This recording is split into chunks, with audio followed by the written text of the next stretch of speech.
Chapter 2. Faith. Visualization and belief in the attainment of desire. The second step to riches. Faith is the head chemist of the mind.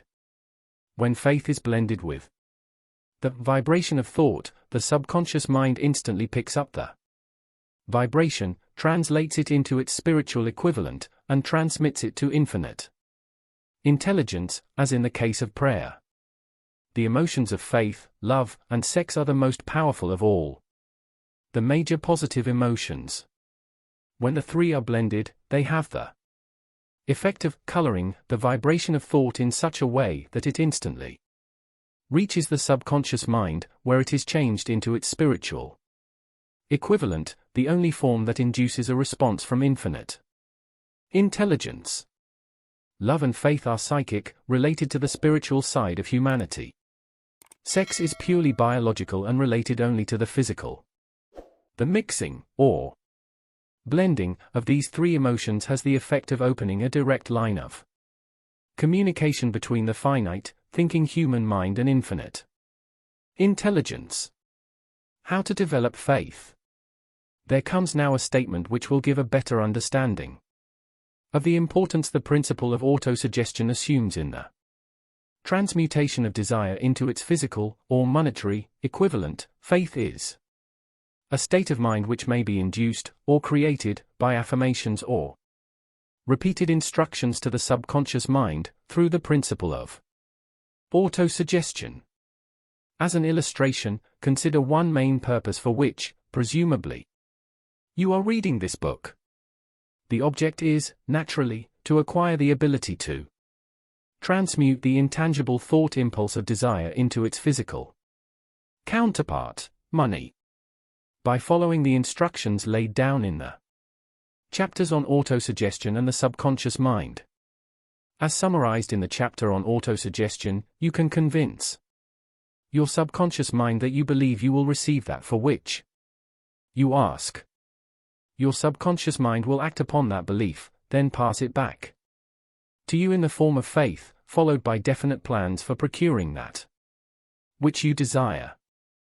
The method by which one develops faith where it does not already exist is extremely difficult to describe, almost as difficult, in fact, as it would be to describe the color of red to a blind person who has never seen color and has nothing with which to compare what you describe.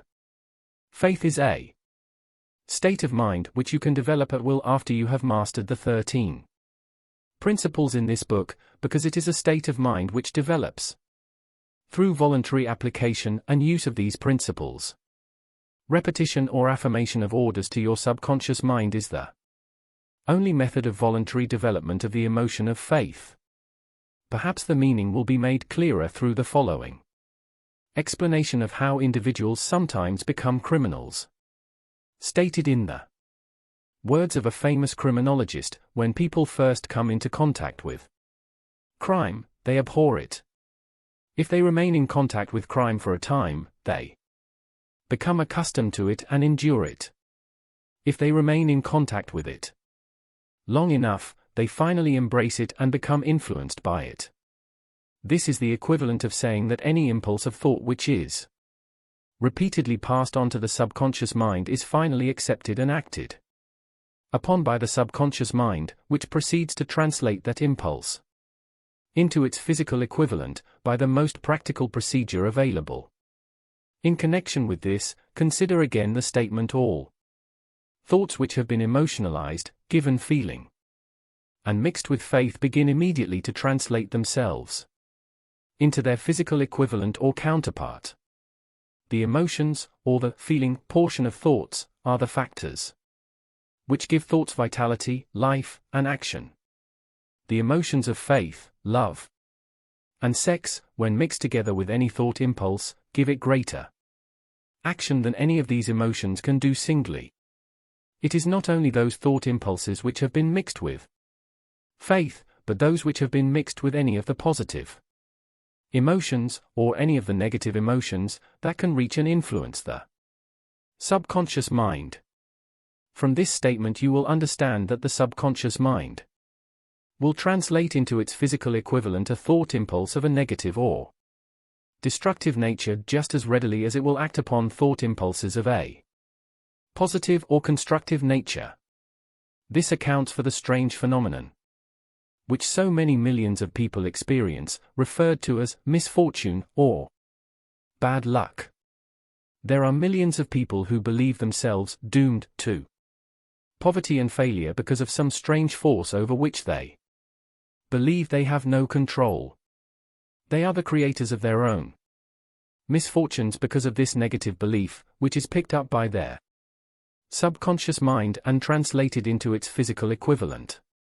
This is an appropriate place at which to suggest again that you may benefit by passing on to your subconscious mind any desire which you wish translated into its physical or monetary equivalent, in a state of expectancy or belief that the transmutation will actually take place. Your belief, or faith, is the element which determines the action of your subconscious mind. There is nothing to hinder you from deceiving your subconscious mind when giving it instructions through autosuggestion, as I deceived my son's subconscious mind. To make this deceit more realistic, conduct yourself when you call upon your subconscious mind just as you would if you were already in possession of the material thing which you are demanding. The subconscious mind will transmute into its physical equivalent, by the most direct and practical media available, any order which is given to it, in a state of belief, or faith, that the order will be carried out. Surely, enough has been stated by now to give you a starting point, from which you may, through experiment and practice, acquire the ability to mix faith with any order given to your subconscious mind. Perfection will come through practice. It cannot come by merely reading instructions. If it be true that one may become a criminal by association with crime, and this is a known fact, it is equally true that one may develop faith by voluntarily suggesting to the subconscious mind that one has faith. The mind comes, finally, to take on the nature of the influences which dominate it. Understand this truth, and you will know why it is essential for you to encourage the positive emotions as dominating forces of your mind and to discourage and eliminate negative emotions. A mind dominated by positive emotions, or positive mental attitude, becomes a favorable abode for the state of mind known as faith. A mind so dominated may, at will, give the subconscious mind instructions which it will accept and act upon immediately. Faith is a state of mind which may be induced by autosuggestion. All down the ages, the religionists have admonished struggling humanity to have faith in this, that, and the other dogma or creed, but they have failed to tell people how to have faith. They have not stated that faith is a state of mind and that it may be induced by self-suggestion. In language which any normal human being can understand, this book will describe all that is known about the principle through which faith can be developed where it does not already exist. Have faith in yourself, faith in the infinite. Before we begin, you should be reminded again that faith is the eternal elixir which gives life, power, and action to the impulse of thought. The foregoing sentence is worth reading a second time, and a third, and a fourth. It is worth reading aloud. Faith is the starting point of all accumulation of riches. Faith is the basis of all miracles and all mysteries which cannot be analyzed by the rules of science. Faith is the only known antidote for failure. Faith is the element, the chemical, which when mixed with prayer gives one direct communication with infinite intelligence.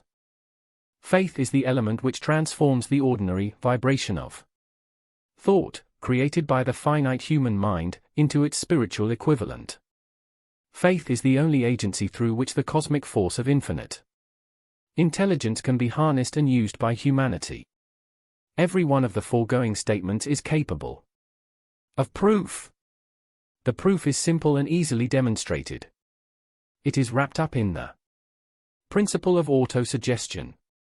Let us center our attention, therefore, on the subject of self-suggestion, and find out what it is and what it is capable of achieving. It is a well-known fact that one comes finally to believe whatever one repeats to oneself, whether the statement be true or false. If we repeat a lie over and over, we will eventually accept the lie as truth. Moreover, we will believe it to be the truth. Each of us is what we are because of the dominating thoughts which we permit to occupy our mind. Thoughts which we deliberately place in our own mind, and encourage with sympathy, and with which we mix any one or more of the emotions, constitute the motivating forces which direct and control our every movement, act, and deed. Comes, now, a very significant statement of truth. Thoughts which are mixed with any of the feelings of emotions constitute a magnetic force, which attracts other similar, or related thoughts. A thought thus magnetized with emotion may be compared to a seed, which, when planted in fertile soil, germinates, grows, and multiplies itself over and over again until that which was originally one small seed becomes countless millions of seeds of the same kind.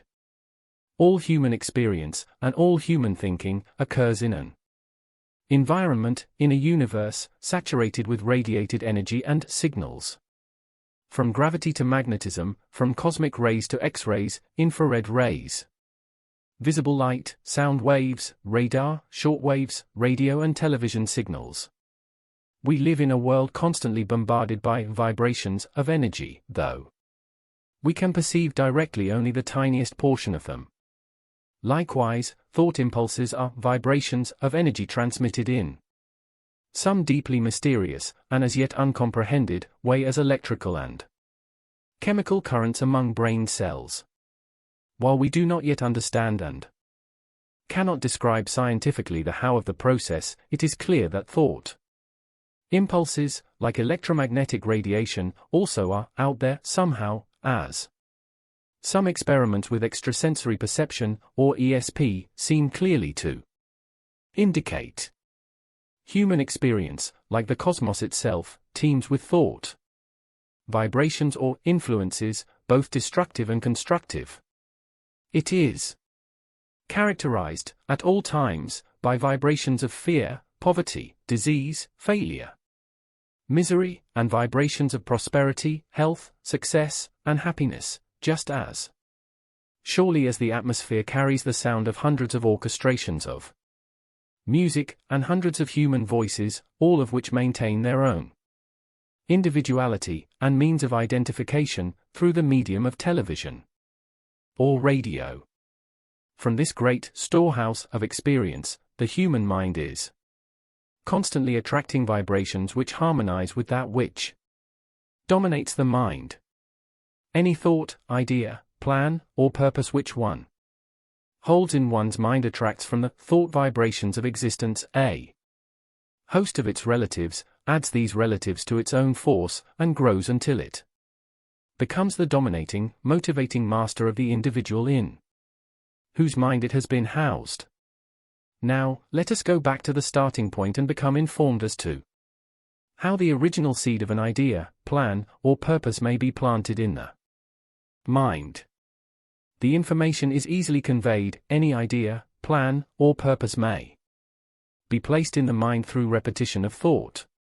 This is why you are asked in the next few pages to write out a statement of your major purpose or definite chief aim, commit it to memory, and repeat it out loud day after day until these vibrations of sound have reached your subconscious mind.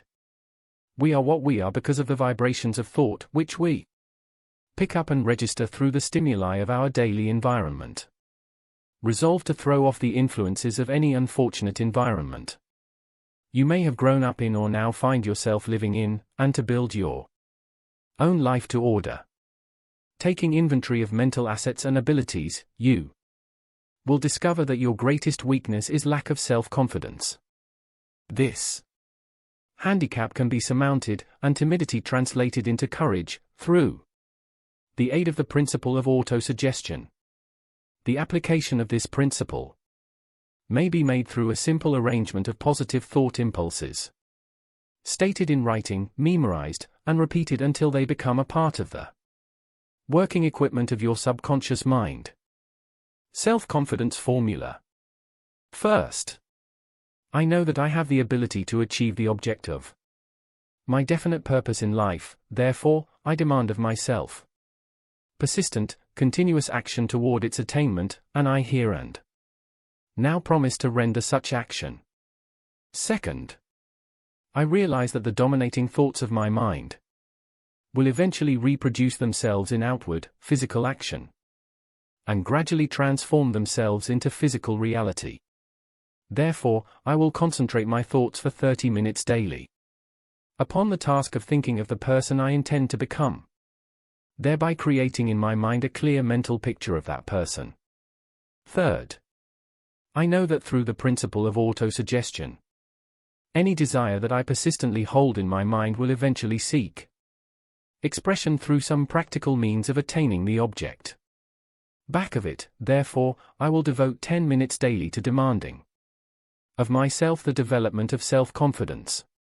Fourth, I have clearly written down a description of my definite chief aim in life, and I will never stop trying until I shall have developed sufficient self-confidence for its attainment. Point 4. Fifth, I fully realize that no wealth or position can long endure unless built upon truth and justice, therefore, I will engage in no transaction that does not benefit all whom it affects. I will succeed by attracting to myself the forces I wish to use and the cooperation of other people. I will induce others to serve me because of my willingness to serve others. I will eliminate hatred, envy, jealousy, selfishness, and cynicism by developing love for all humanity, because I know that a negative attitude toward others can never bring me success. I will cause others to believe in me because I will believe in them and in myself. Sixth, I will sign my name to this formula, commit it to memory, and repeat it aloud once a day, with full faith that it will gradually influence my thoughts and actions so that I will become a self-reliant and successful person. Back of this formula is a law of nature which no one has yet been able to explain. It has baffled the scientists of all ages. The psychologists have named this the law of autosuggestion, and let it go at that. The name by which one calls this law is of little importance. The important fact about it is, it works for the glory and success of mankind. If it is used constructively. On the other hand, if used destructively, it will destroy just as readily. In this statement may be found a very significant truth, namely, that those who go down in defeat and end their lives in poverty, misery, and distress do so because of negative application of the principle of autosuggestion. The cause may be found in the fact that all impulses of thought have a tendency to clothe themselves in their physical equivalent.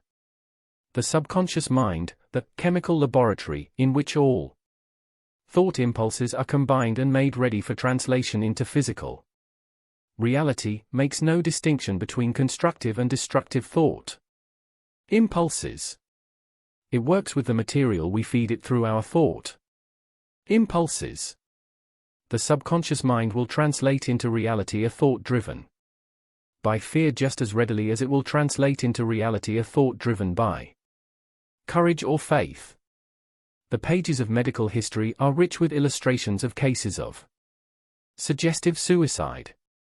A person may commit suicide through negative suggestion just as effectively as by any other means. In a Midwestern city, a man by the name of Joseph Grant, a bank official, borrowed a large sum of the bank's money without the consent of the directors. He lost the money through gambling. One afternoon, the bank examiner came and began to check the accounts.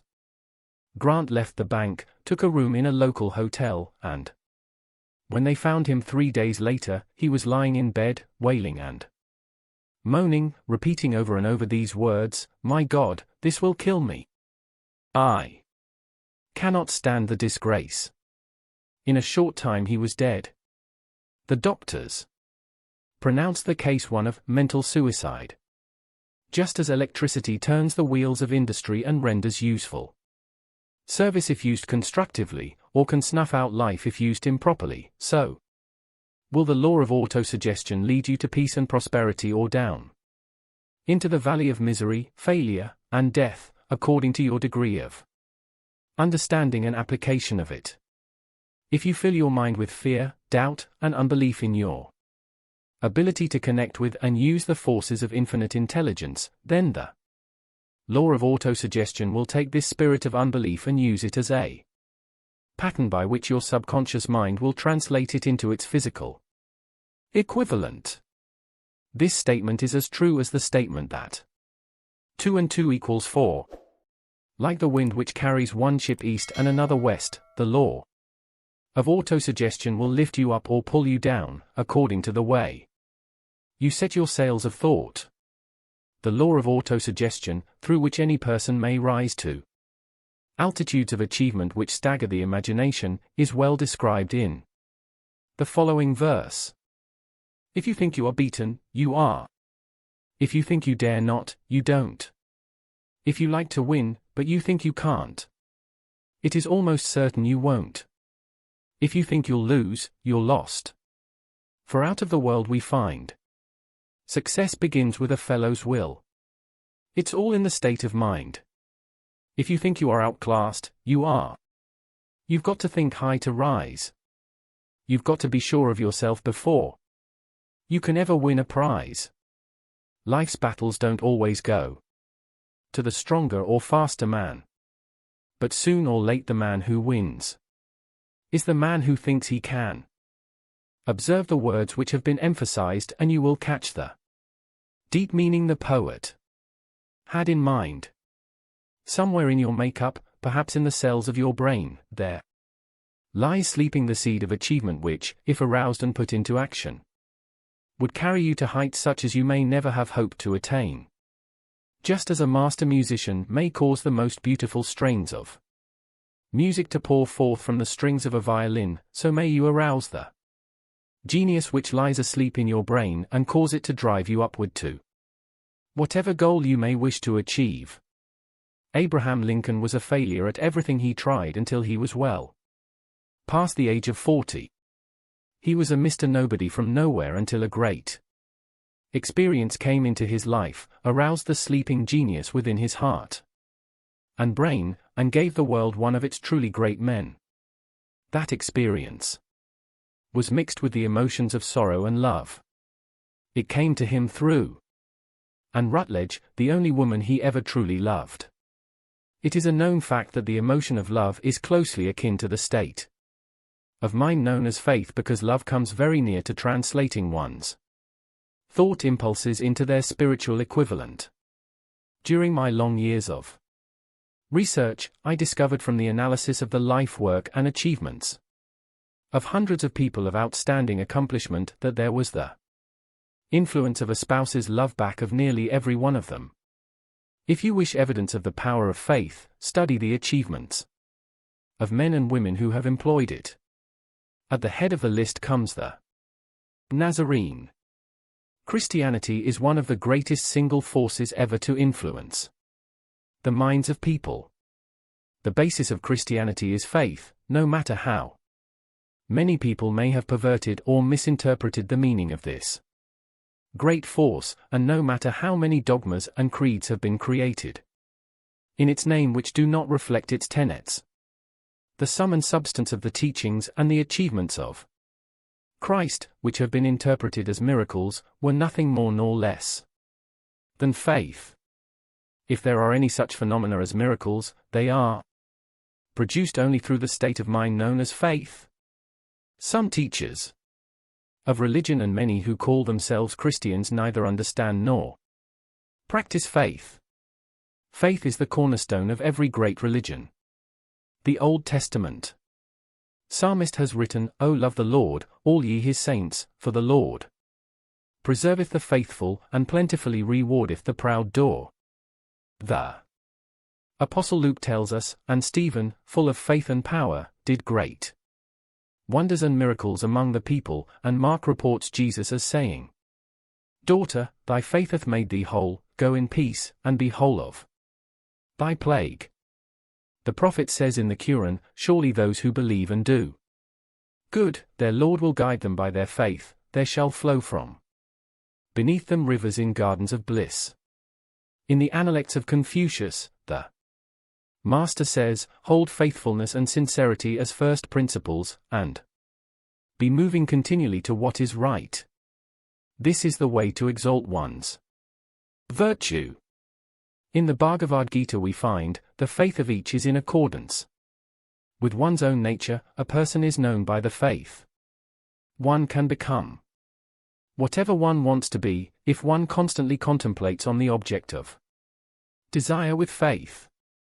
And again, the one who has faith, and is sincere, and has mastery over the senses, gains knowledge. Having gained this, one at once attains the supreme peace. But the ignorant, who has no faith, and is full of doubt, perishes. There is neither this world nor the world beyond nor happiness for the one who doubts.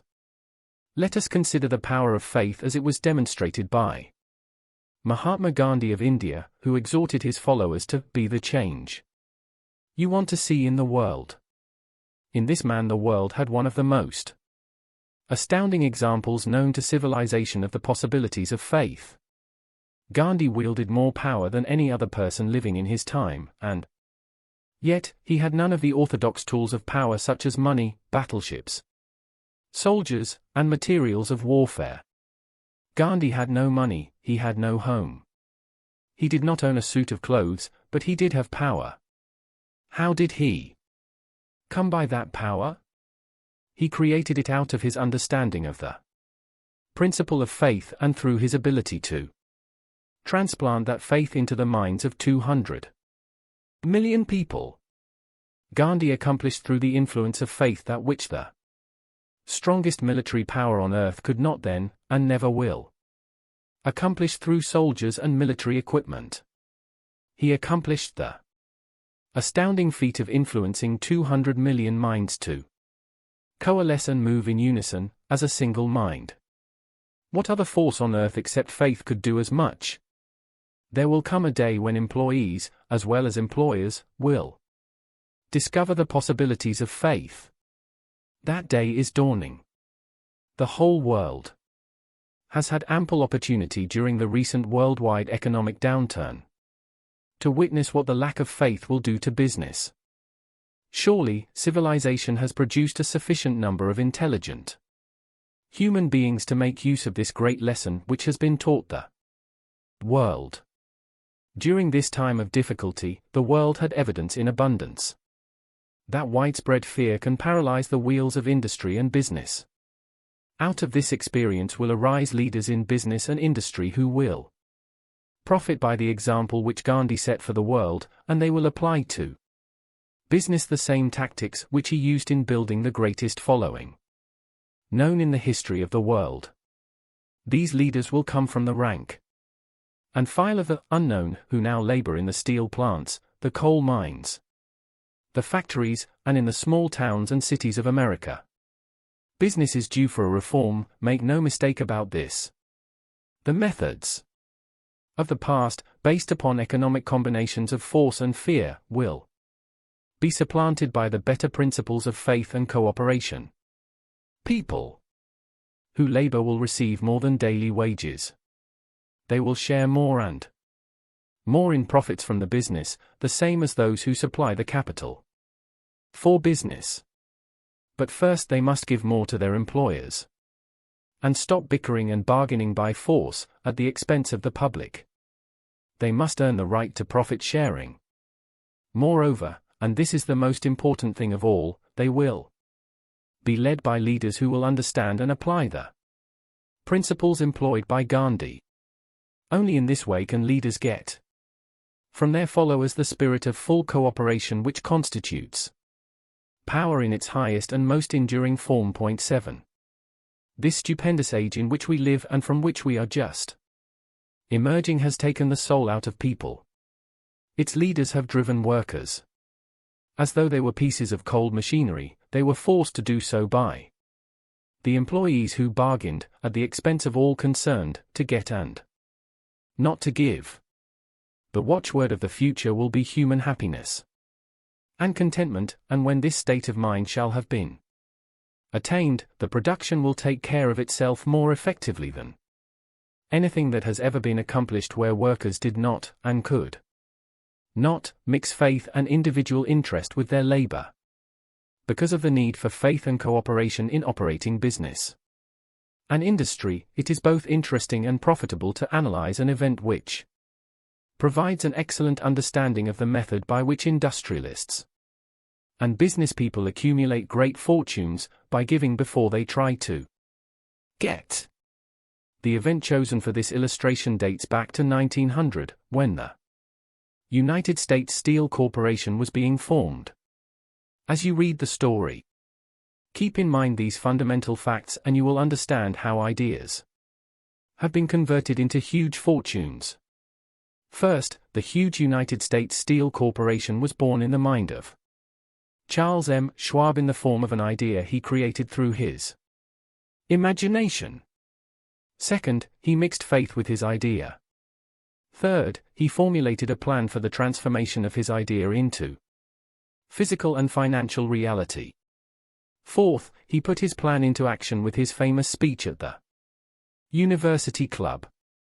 Fifth, he applied and followed through on his plan with persistence and backed it with firm decision until it had been fully carried out. Sixth, he prepared the way for success by a burning desire for success. If you are one of those who often wonder how great fortunes are accumulated, this story of the creation of the United States Steel Corporation will be enlightening. If you have any doubt that individuals can think and grow rich, this story should dispel that doubt, because you can plainly see in the story of U.S. Steel the application of a major portion of the 13 steps to riches described in this book. This astounding description of the power of an idea was dramatically told by John Lowell in the New York World Telegram, with whose courtesy it is here reprinted. A pretty after-dinner speech for $1 billion. When, on the evening of December 12, 1900, some 80 of the nation's financial nobility gathered in the banquet hall of the University Club on Fifth Avenue to do honor to a young man from out of the West, not half a dozen of the guests realized they were to witness the most significant episode in American industrial history. J. Edward Simmons and Charles Stuart Smith, their hearts full of gratitude for the lavish hospitality bestowed on them by Charles M. Schwab during a recent visit to Pittsburgh, had arranged the dinner to introduce the 38-year-old steel man to Eastern banking society. But they didn't expect him to stampede the convention. They warned him, in fact, that the bosoms within New York's stuffed shirts would not be responsive to oratory, and that, if he didn't want to bore the Stillmans and Harrimans and Vanderbilts, he had better limit himself to 15 or 20 minutes of polite vaporings and let it go at that. Even John Pierpont Morgan, 9, sitting on the right hand of Schwab as became his imperial dignity, intended to grace the banquet table with his presence only briefly. And so far as the press and public were concerned, the whole affair was of so little moment that no mention of it found its way into print the next day. So the two hosts and their distinguished guests ate their way through the usual 7 or 8 courses. There was little conversation, and what there was of it was restrained. Few of the bankers and brokers had met Schwab, whose career had flowered along the banks of the Monongahela, and none knew him well. But before the evening was over, they, and with them money, Master Morgan, were to be swept off their feet, and $1 billion baby, the United States Steel Corporation, was to be conceived. It is perhaps unfortunate, for the sake of history, that no record of Charlie Schwab's speech at the dinner ever was made. He repeated some parts of it at a later date during a similar meeting of Chicago bankers. And still later, when the government brought suit to dissolve the Steel Trust, he gave his own version, from the witness stand, of the remarks that stimulated Morgan into a frenzy of financial activity. It is probable, however, that it was a homely speech, somewhat ungrammatical, for the niceties of language never bothered Schwab, full of epigram and threaded with wit. But, aside from that, it had a galvanic force and effect upon the 5 billions of estimated capital that was represented by the diners. After it was over and the gathering was still under its spell, although Schwab had talked for 90 minutes, Morgan led the orator to a recessed window where, dangling their legs from the high, uncomfortable seat, they talked for an hour more. The magic of the Schwab personality had been turned on full force, but what was more important and lasting was the full-fledged, clear-cut program he laid down for the aggrandizement of steel. Many other men had tried to interest Morgan in slapping together a steel trust after the pattern of the biscuit, wire and hoop, sugar, rubber, whiskey, oil or chewing gum combinations. John W. Gates, the gambler, had urged it, but Morgan distrusted him. The Moore boys, Bill and Jim, Chicago stockjobbers who had glued together a match trust and a cracker corporation, had urged it and failed. Elbert H. Gary, the sanctimonious country lawyer, wanted to foster it, but he wasn't big enough to be impressive. Until Schwab's eloquence took J. P. Morgan to the heights from which he could visualize the solid results of the most daring financial undertaking ever conceived, the project was regarded as a delirious dream of easy money crackpots. The financial magnetism that began a generation ago to attract thousands of small and sometimes inefficiently managed companies into large and competition-crushing combinations, had become operative in the steel world through the devices of that jovial business pirate, John W. Gates.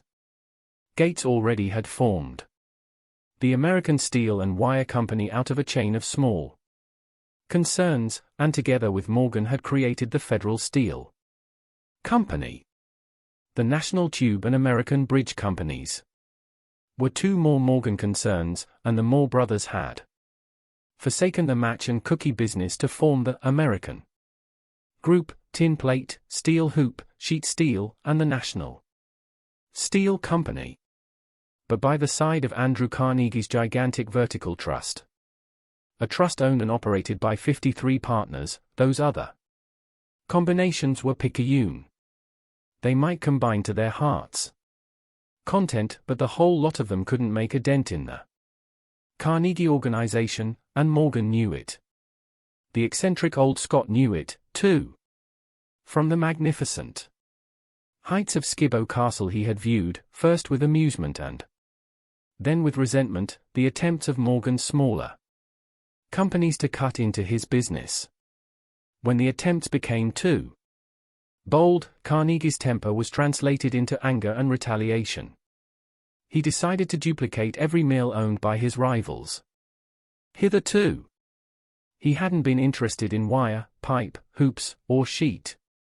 Instead, he was content to sell such companies the raw steel and let them work it into whatever shape they wanted. Now, with Schwab as his chief and able lieutenant, he planned to drive his enemies to the wall. So it was that in the speech of Charles M. Schwab, Morgan saw the answer to his problem of combination. A trust. Without Carnegie, giant of them all, would be no trust at all, a plum pudding, as one writer said, without the plums.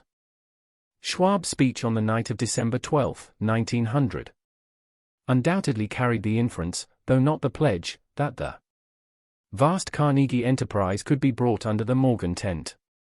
He talked of the world future for steel, of reorganization for efficiency, of specialization, of the scrapping of unsuccessful mills and concentration of effort on the flourishing properties of economies in the ore traffic, of economies in overhead and administrative departments, of capturing foreign markets. More than that, he told the buccaneers among them wherein lay the errors of their customary piracy. Their purposes, he inferred, had been to create monopolies, raise prices, and pay themselves fat dividends out of privilege. Schwab condemned the system in his heartiest manner. The short-sightedness of such a policy, he told his hearers, lay in the fact that it restricted the market in an era when everything cried for expansion. By cheapening the cost of steel, he argued, an ever-expanding market would be created, more uses for steel would be devised, and a goodly portion of the world trade could be captured. Actually, though he did not know it, Schwab was an apostle of modern mass production. So the dinner at the University Club came to an end. Morgan went home to think about Schwab's rosy predictions. Schwab went back to Pittsburgh to run the steel business for Andra Carnegie, while Gary and the rest went back to their stock tickers to fiddle around in anticipation of the next move. It was not long coming. It took Morgan about 1 week to digest the feast of reason Schwab had placed before him. When he had assured himself that no financial indigestion was to result, he sent for Schwab, and found that young man rather coy. Mr. Carnegie, Schwab indicated, might not like it if he found his trusted company president had been flirting with the emperor of Wall Street, the street upon which Carnegie was resolved never to tread. Then it was suggested by John W. Gates, the go-between, that if Schwab happened to be in the Bellevue Hotel in Philadelphia, J. P. Morgan might also happen to be there. When Schwab arrived, however, Morgan was inconveniently ill at his New York home, and so, on the elder man's pressing invitation, Schwab went to New York and presented himself at the door of the financier's library. Now certain economic historians have professed the belief that from the beginning to the end of the drama, the stage was set by Andrew Carnegie, that the dinner to Schwab, the famous speech, the Sunday night conference between Schwab and the Money King, were events arranged by the canny Scot. The truth is exactly the opposite. When Schwab was called in to consummate the deal, he didn't even know whether the little boss, as Andrew was called, would so much as listen to an offer to sell, particularly to a group of men whom Andrew regarded as being endowed with something less than holiness. But Schwab did take into the conference with him, in his own handwriting, 6 sheets of copperplate figures, representing to his mind the physical worth and the potential earning capacity of every steel company he regarded as an essential star in the new metal firmament. For men pondered over these figures all night. The chief, of course, was Morgan, steadfast in his belief in the divine right of money. With him was his aristocratic partner, Robert Bacon, a scholar and a gentleman. The third was John W. Gates, whom Morgan scorned as a gambler and used as a tool. The fourth was Schwab, who knew more about the processes of making and selling steel than any whole group of men then living. Throughout that conference, the Pittsburghers' figures were never questioned. If he said a company was worth so much, then it was worth that much and no more. He was insistent, too, upon including in the combination only those concerns he nominated. He had conceived a corporation in which there would be no duplication, not even to satisfy the greed of friends who wanted to unload their companies upon the broad Morgan shoulders. Thus he left out, by design, a number of the larger concerns upon which the walruses and carpenters of Wall Street had cast hungry eyes. When dawn came, Morgan rose and straightened his back. Only one question remained. Do you think you can persuade Andrew Carnegie to sell? he asked. "I can try," said Schwab. "If you can get him to sell, I will undertake the matter," said Morgan. So far so good. But would Carnegie sell? How much would he demand? Schwab thought about $320 million. What would he take payment in? Common or preferred stocks? Bonds? Cash? Nobody could raise $350 million in cash. There was a golf game in January on the frost-cracking heath of the St. Andrew's Links in Westchester, with Andrew bundled up in sweaters against the cold, and Charlie talking volubly, as usual, to keep his spirits up. But no word of business was mentioned until the pair sat down in the cozy warmth of the Carnegie cottage hard by. Then, with the same persuasiveness that had hypnotized 80 millionaires at the University Club, Schwab poured out the glittering promises of retirement in comfort, of untold millions to satisfy the old man's social caprices. Carnegie capitulated, wrote a figure on a slip of paper, handed it to Schwab and said, "All right, that's what we'll sell for." The figure was approximately $400 million, and was reached by taking the $320 million mentioned by Schwab as a basic figure, and adding to it $80 million to represent the increased capital value over the previous 2 years. Later, on the deck of a transatlantic liner, the Scotsman said ruefully to Morgan, "I wish I had asked you for $100 million more." "If you had asked for it, you'd have gotten it," Morgan told him cheerfully. There was an uproar, of course. A British correspondent cabled that the foreign steel world was appalled by the gigantic combination. President Hadley, of Yale, declared that unless trusts were regulated, the country might expect an emperor in Washington within the next 25 years. But that able stock manipulator, Keene, went at his work of shoving the new stock at the public so vigorously that all the excess water, estimated by some at nearly $600 million, was absorbed in a twinkling. So Carnegie had his millions, and the Morgan syndicate had $62 million for all its trouble, and all the boys, from Gates to Gary, had their millions. The 38-year-old Schwab had his reward.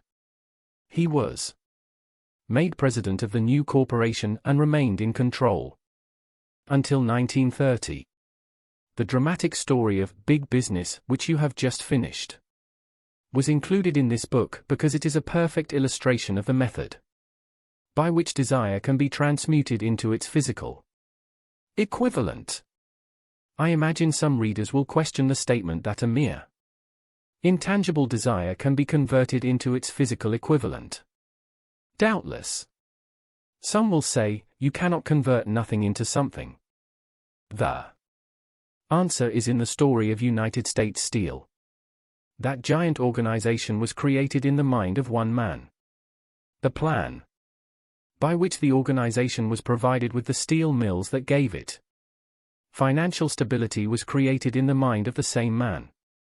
His faith, his desire, his imagination, his persistence were the real ingredients that went into United States Steel. The steel mills and mechanical equipment acquired by the corporation after it had been brought into legal existence were incidental, but careful analysis will disclose the fact that the appraised value of the properties acquired by the corporation increased in value by an estimated $600 million, 12 by the mere transaction which consolidated them under one management. In other words, Charles M. Schwab's idea, plus the faith with which he conveyed it to the minds of J. P. Morgan and the others, was marketed for a profit of approximately $600 million. Not an insignificant sum for a single idea. What happened to some of those who took their share of the millions of dollars of profit made by this transaction is a matter with which we are not now concerned. The important feature of the astounding achievement is that it serves as unquestionable evidence of the soundness of the philosophy described in this book, because this philosophy was the warp and the woof of the entire transaction. Moreover, the practicability of the philosophy has been established by the fact that the United States Steel Corporation prospered and became one of the richest and most powerful corporations in America, employing thousands of people, developing new uses for steel, and opening new markets, thus proving that the $600 million in profit which the Schwab idea produced was earned. Riches begin in the form of thought. The amount is limited only by the person in whose mind the thought is put into motion. Faith removes limitations. Remember this when you are ready to bargain with life for whatever it is that you ask as your price for having passed this way. Remember, also, that the man who created the United States Steel Corporation was practically unknown at the time. He was merely Andrew Carnegie's Man Friday until he gave birth to his famous idea. After that, he quickly rose to a position of power, fame, and riches.